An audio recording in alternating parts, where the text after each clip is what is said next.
And one has to wonder, is this sound emanating from a base or maybe these structures that were observed on the far side of the lunar surface?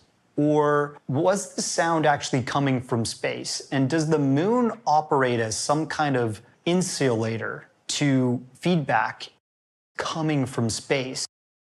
March 3rd, 1969.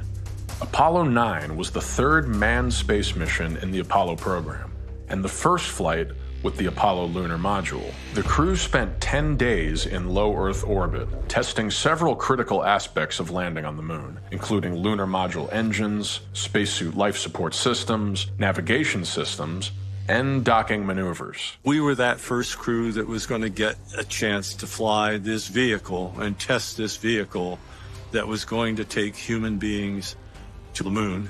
We were very, very aware of the time pressure, and everything has to go right if we're for sure going to meet Kennedy's goal of getting to the moon in that decade and back. We tested every possible thing that could be tested. The mission was completely dedicated to testing the systems, the engines, and the guidance and navigation, all kinds of things that we could do in Earth orbit. Really very difficult to get the coordinate system in your head.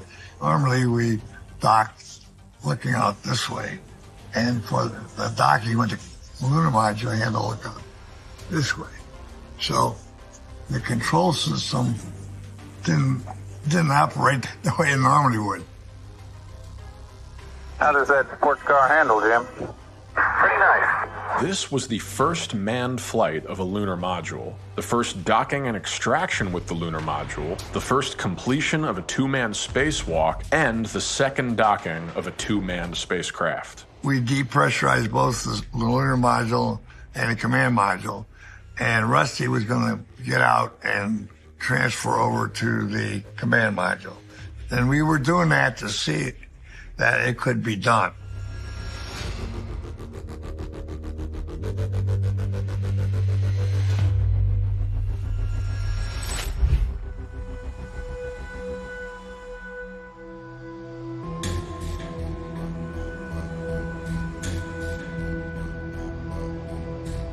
Two telecasts were made to Earth from Apollo 9.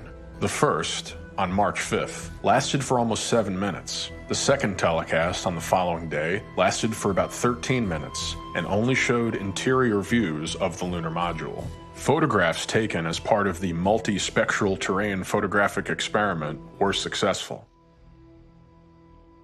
Now, Dave wanted to get out of the spacecraft too, so we part of the mission was for him to open up the hatch. So we were all out there in a vacuum. Here we are at this historic moment that we're all part of, not just the astronauts, but everybody who's alive today, and we're all on this small planet as representative of life. We're beginning to move out from this planet, which